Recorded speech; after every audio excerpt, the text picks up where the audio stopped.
আরব ভূখণ্ডে ফিলিস্তিনের অধিকার কেউ কেড়ে নিতে পারবে না বলে জানিয়েছেন প্রধানমন্ত্রী শেখ হাসিনা।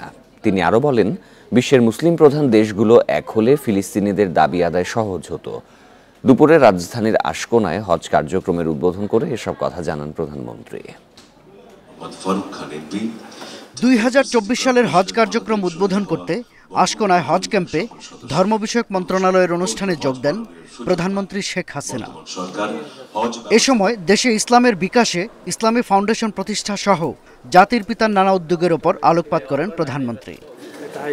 ফিলিস্তিনে গণহত্যা চালানো হচ্ছে উল্লেখ করে প্রধানমন্ত্রী বলেন, নারী পুরুষ এমনকি শিশুদেরও রেহাই দেওয়া হচ্ছে না।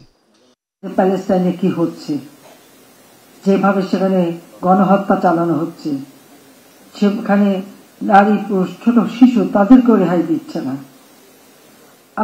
আমি সব সময় যেখানে আমি কথা বলছি, আমি আমার কণ্ঠস্বর আমি প্রতি জায়গায় এর প্রতিবাদ করে যাচ্ছি।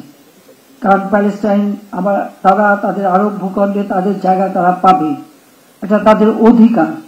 ওআইসি-ভুক্ত দেশগুলোর মধ্যে একমাত্র নারী সরকার প্রধান হিসেবে ইসরায়েলের আগ্রাসনের বিরুদ্ধে সব ফোরামে প্রতিবাদ জারি রাখার কথাও জানান শেখ হাসিনা।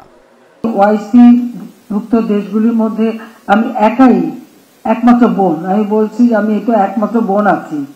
আমার এখানে এটাই কথা যে সকলে এখন এবং এই ধরনের অন্যায় অবিচার যেন আমাদের উপর না হয়, সেদিকে তার জন্য সকলে সোচ্চার থাকবেন।